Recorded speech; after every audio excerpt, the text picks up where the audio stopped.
Assalamualaikum warahmatullahi wabarakatuh. Perkenalkan, nama saya Aji Yuda.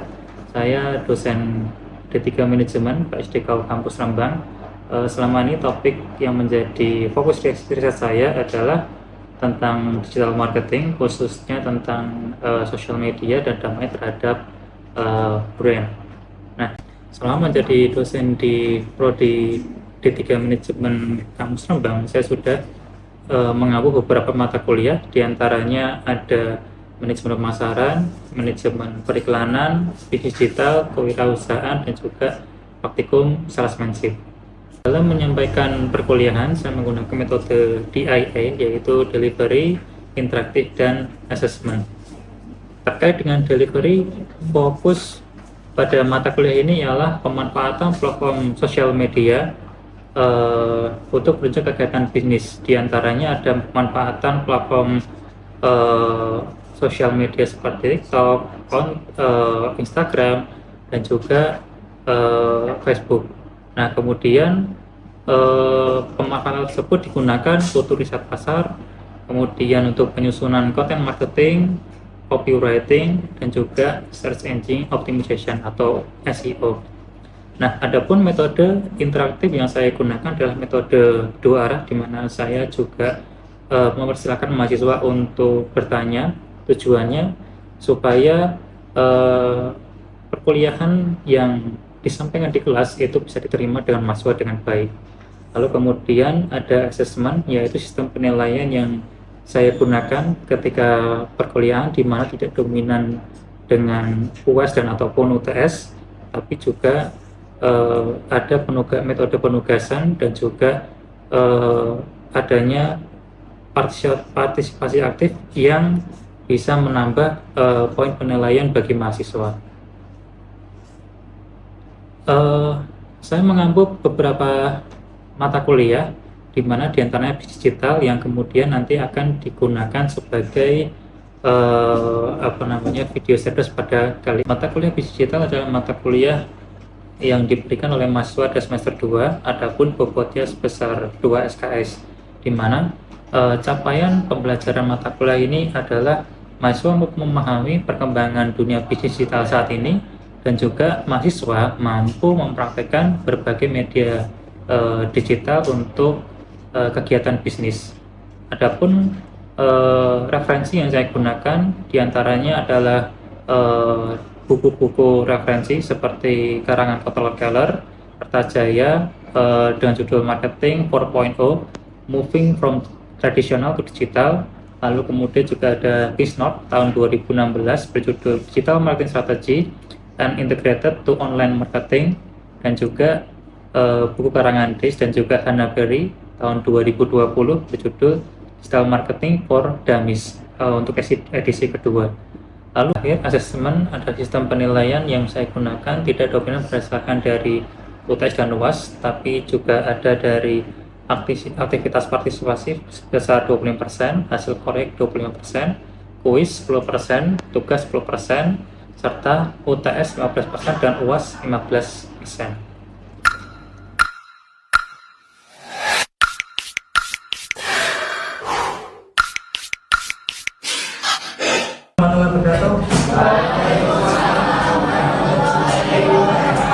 Selamat siang ya semuanya ya. Oke, jadi pada hari ini kita bahas tentang fundamental digital marketing, gitu ya. Saya yakin kalian sudah pernah dengar namanya, tapi mungkin hari ini kita akan bahas lebih jauh lagi, gitu ya, Mas. Nah, ini kemudian untuk hari ini ada beberapa bahasan yang akan kita bahas. Jadi mulai dari definisi, kemudian ada tujuan digital marketing dan nama traffic ya, kemudian ada perencanaan dari digital marketing, dan juga adalah kesimpulannya, ya. Oke. Jadi ini hari ini tujuan belajar kita pertama, mahasiswa diharapkan bisa memahami tentang apa itu digital marketing, dan yang kedua, mahasiswa itu bisa mengimplementasikan sederhana tentang perencanaan digital marketing, gitu ya. Nah, bisa mulai kan? Ada yang tahu digital marketing itu apa? Saya persilakan. Terserah kalian ketika pertama kali mendengar kata itu, apa yang di benak kalian? Apa? Silakan salah satu. Silakan. Ya. Izin menjawab Pak, menurut saya digital marketing adalah suatu proses pemasaran atau suatu proses promosi yang dilakukan berjual mengenai produk atau brandnya melalui pemasaran digital seperti menggunakan media sosial atau platform e-commerce lainnya gitu Pak. Oke, bagus sekali ya. Jadi sebenarnya kalau dijelaskan secara sederhana,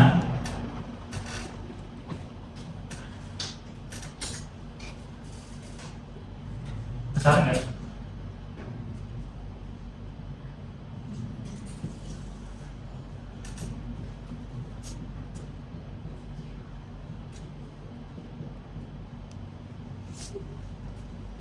Oke, jadi ada dua kata di sini, digital dan marketing, gitu ya. Jadi sederhananya, digital marketing itu adalah media pemasaran secara digital, gitu ya.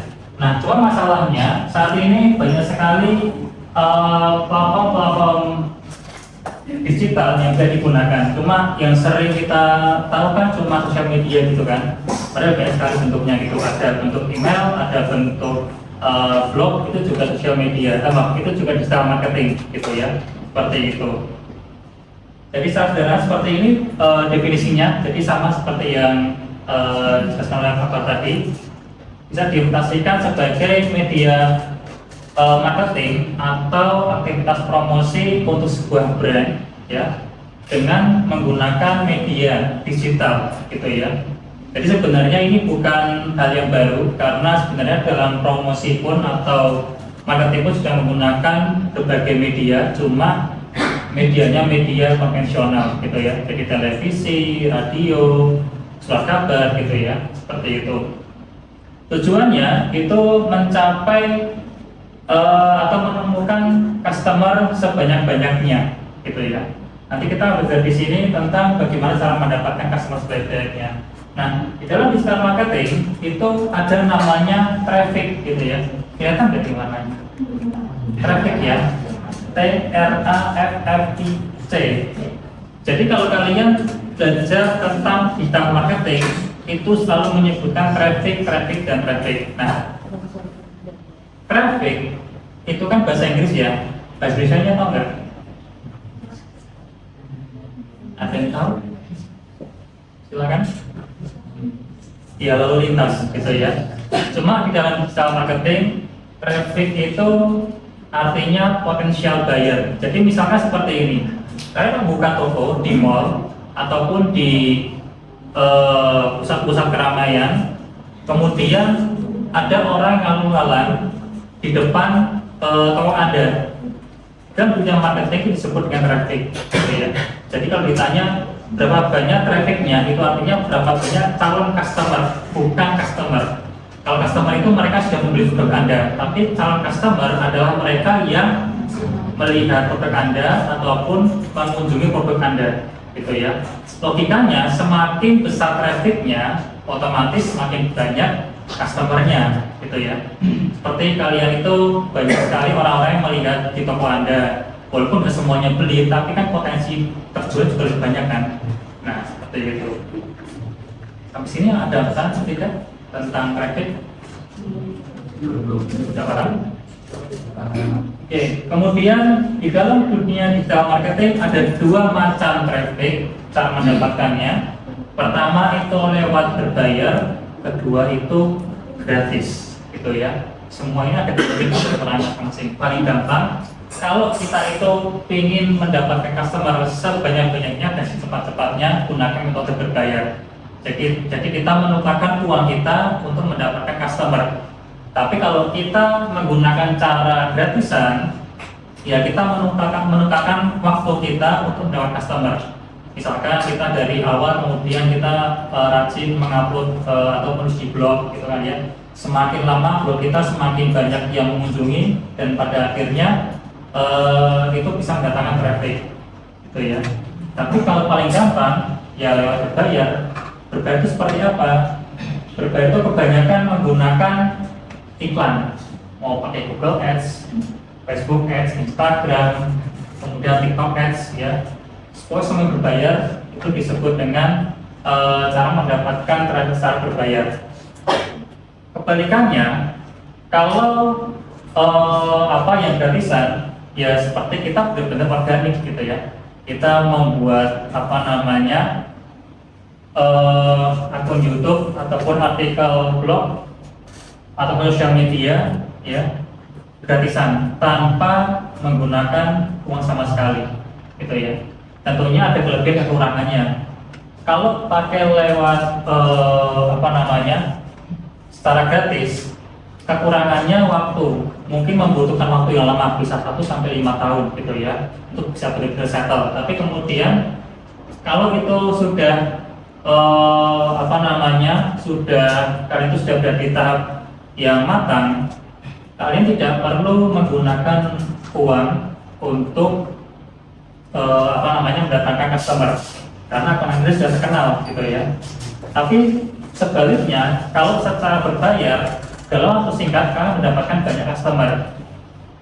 Negatifnya, kalau kalian itu berhenti membayar, maka kalian tidak dapatkan customer sebanyak ketika kalian menggunakan iklan gitu ya. Jadi semua ada plus dan minusnya tergantung situasi gitu ya. Biasanya paling gampang ya kalau kalian punya uang lebih, gunakan iklan gitu ya. Tapi kalau kalian itu membangun personal brand kalian secara perlahan, kemudian dapat subscriber yang banyak gitu ya, itu menggunakan cara gratisan gitu ya. Seperti itu. Oke. Ada pertanyaan lagi sampai sini? Ya, silakan Mbak. Nah, izin bertanya Pak, apakah brand-brand besar, contohnya seperti Nike, itu masih memerlukan traffic yang paid? Oke, baik, terima kasih atas pertanyaannya. Jawabannya iya, karena di satu sisi memang perusahaan-perusahaan besar, ya, bahkan UMKM pun itu juga menggunakan sistem paid ataupun berbayar gitu ya. Tapi tidak selamanya mereka menggunakan berbayar juga, tergantung situasi. Misalkan mereka itu memperkenalkan produk baru gitu ya, daripada mereka itu menggunakan cara yang gratisan walaupun namanya sudah terkenal, tapi kan kita nggak tahu, misalkan Nike atau Adidas itu mengeluarkan produk baru hari ini, kita nggak tahu brandnya apa, produknya itu apa, makanya mereka menggunakan fitur berbayar, tapi itu hanya sementara, misalkan 1-3 bulan gitu ya.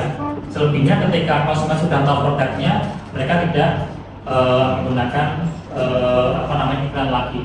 Seperti itu. Jadi iklan itu digunakan biasanya untuk mengenalkan produk baru bagi brand yang sudah terkenal, gitu ya, seperti itu. Oke, baik. Itu perbedaannya.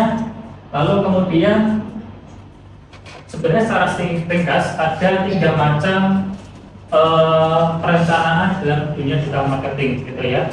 Jadi yang pertama menentukan tujuan, kedua kita memilih segmen, dan yang ketiga kita memilih channel gitu ya. Nah, oke. Digital marketing itu tidak selamanya tentang penjualan. Jadi biasanya ada 6 hal ini yang ini dipakai oleh para pemasar digital ya dalam menggunakan media digital mereka. Pertama itu brand awareness ya. Jadi seperti kita pelajari, brand awareness itu mengenalkan produk kepada konsumen. Gitu ya. Misalkan tadi kalau tandanya 3 strip artinya apa? Brand apa itu? Jadi kalian tahu tanpa melihat namanya gitu ya. Jadi artinya apa? Semakin baik konsumen mengenal logo saja ya, itu artinya brand awareness semakin kuat gitu ya. Kedua, mendatangkan visit itu biasanya datang ke ke akun masing-masing brand ataupun datang ke website dari brand tersebut gitu ya, seperti itu. Kemudian ada follower, meningkatkan follower juga bisa ditanya gitu ya, seperti itu. Kemudian ada engagement seperti like, share, komen gitu ya. Karena semakin tinggi engagementnya, biasanya algoritma itu juga mengikuti. Pada akhirnya biasanya akan muncul di halaman-halaman awal gitu ya. Ada message, jadi kalau misalkan menggunakan digital marketing itu biasanya disediakan tombol pesan ya, entah itu menghubungi gitu ya, ataupun telepon sekarang seperti itu ya, atau istilahnya CTA, call to action gitu ya. Lalu ada leads. Leads itu artinya mendapatkan informasi sebanyak-banyaknya. Jadi leads di sini itu artinya bukan mendatangkan penjualan, tapi informasi. Oke. Misalkan memasarkan produk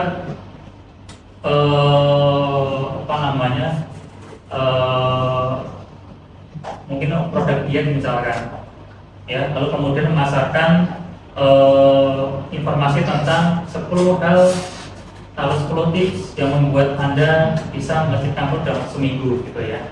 Tertarik nggak seperti itu? Ya, kalau yang itu tertarik gitu ya, dan tergantung situasi gitu ya.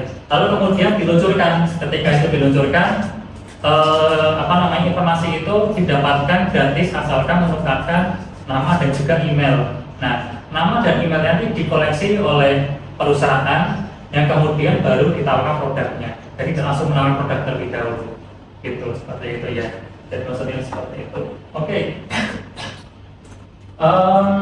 Kemudian memilih segmen, ya ini sudah kita pelajari di manajemen pemasaran, sama seperti yang sebelumnya.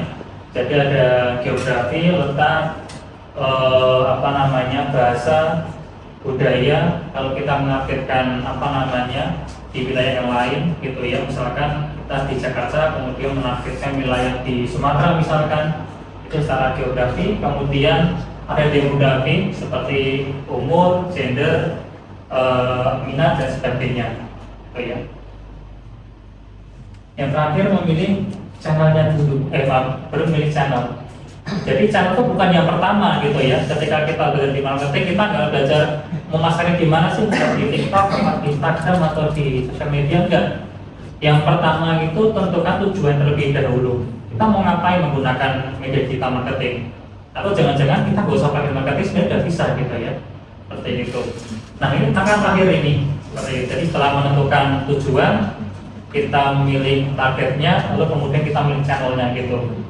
Jadi jangan terlalu terpaku semuanya itu nanti pasti ada di Instagram ataupun di Facebook gitu ya. Memang secara pengguna mereka terbanyak, tapi jangan sampai kita salah mengidentifikasi bahwa semuanya itu ada di platform-platform tersebut seperti itu ya. Oke, soalnya seperti ini. Jadi misalkan ingin memasarkan produk sepatu gitu ya, maka tujuannya itu menciptakan awareness supaya produk sepatu tersebut terkenal ya, atau dikenal oleh konsumen. Yang kedua, mendatangkan visitor ataupun konsumen untuk datang ke website gitu ya. Waktu itu jadi mungkin belanjanya lewat website, seperti tujuannya. Lalu target segmennya, karena sepatunya seperti itu biasanya umurnya sampai 35 tahun dan dari di Surabaya misalkan gitu ya. Apa Surabaya mungkin karena harganya yang cukup tinggi gitu ya. Jadi tidak sembarangan itu di seluruh Indonesia. Lalu kemudian memilih channelnya ada di Instagram ataupun di TikTok gitu ya. Sampai sini apakah ada pertanyaan terlebih dahulu atau ada yang bisa tanya? Saya persilakan. Sudah paham? Oke. Kalau sudah paham, mungkin itu saja yang bisa saya sampaikan terkait dengan materi kita pada siang hari ini. Tapi sebelum itu saya tutup dengan sebuah case study ini. Jadi karena kita sudah memahami itu, jadi produknya berbeda ya, dimana kalian seolah-olah itu diminta tolong untuk memasarkan produk ini gitu ya. Nanti kalian disamakan saja dengan objektifnya apa ya, lalu kemudian target segmennya itu usia berapa, di kota apa saja, karena saya yakin tidak seluruh Indonesia itu bisa beli MacBook ya. Jadi tolong pikirkan baik-baik kota mana saja yang berpotensi banyak konsumennya yang mampu membeli produk tersebut, dan kemudian teknologinya apa saja, seperti itu ya. Jadi ini tugas individu yang harus kalian kerjakan, dan nanti untuk pengumpulannya ada di pulau, seperti itu. Oke, jadi ini kesimpulannya untuk hari ini. Jadi yang penting adalah alat pemasaran ya yang menggunakan media digital. Lalu kemudian ada dua macam tipe untuk mendatangkan customer, ada secara gratisan dan juga berbayar. Dan perencanaan dalam digital marketing itu dimulai dari pemilihan tujuan, lalu kemudian memilih target, dan yang terakhir memilih channel. Jangan terbalik gitu ya. Seperti itu. Oke, mungkin saja dari saya ya. Kalau tidak ada pertanyaan, saya akhiri pada siang hari ini. Wassalamualaikum warahmatullahi wabarakatuh. Waalaikumsalam warahmatullahi wabarakatuh. Terima kasih ya. Sekian video untuk Serdos pada hari ini. Saya akhiri. Wassalamualaikum warahmatullahi wabarakatuh.